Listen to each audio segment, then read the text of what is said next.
गजब सी बातें हैं, विचित्र सी बातें हैं। जब समाजों में, समाज के बीच में, सामने में भाई राजीव दीक्षित जी के बारे में, उनकी चरित्रों के बारे में, सोच विचार राय के बारे में, संघर्ष के बारे में, इतिहासों के बारे में व्याख्यान करते हैं ना, तो फिर इस समाज कहते हैं गजब था। भाई राजीव दीक्षित जी बहुत ही अच्छे काम को कर रहे थे, कार्य को कर रहे थे देश के लिए, स्वदेशी चिकित्सा के लिए। हाँ, बस गजब था पढ़ी पूर्ण विराम, समाप्त। आगे कोई चर्चा नहीं। हमें भी बनना है या नहीं बनना है, आगे उन्हीं के जैसे कार्य को करनी है या नहीं, जो अधूरी रह गए हैं हमें उनको पूरी करनी है या नहीं, उस बातों को लेकर कोई चर्चा नहीं था। बस वही पर पूर्ण विराम। इस समाज सिर्फ सुनने के लिए ललायत, समझने के लिए ललायत नहीं, चलने के लिए तैयारी, हाँ, ये सब नहीं। बस था पढ़ी पूर्ण विराम, गजब था, अच्छे कर रहे थे।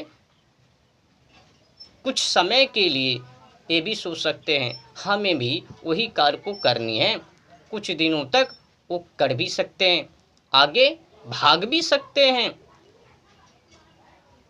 चलने वाले नहीं हैं।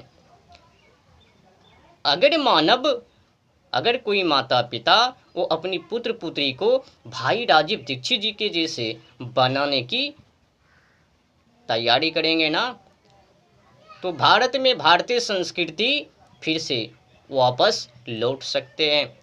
नहीं तो गए काम से विदेशी कल्चर, विदेशी संस्कृति, विदेशी शिक्षा, विदेशी खान पान, रहन सहन, छोटी छोटी जो कपड़े हैं ना, जो कि जानवर भी उनको पसंद नहीं करेंगे, जो कि ये मानव लोग पहन रही है ना, ये माता है, ये बहन जी हैं, छोटी छोटी कपड़े को पहन रही है ना, अपनी पूरी अंगों को दिखा रही है, साफ साफ साबित कर रही है कि मैं चरित्रहीन हूँ, तुम समझो या ना समझो, बस यही अवस्था रहेगी। और जो भारत में लॉर्ड मैकाले ने अंग्रेजी शिक्षा को और भारत में स्वदेशी आयुर्वेदिक जो ख़त्म किए हैं ना, वो धीरे धीरे कर करके पूर्ण विराम।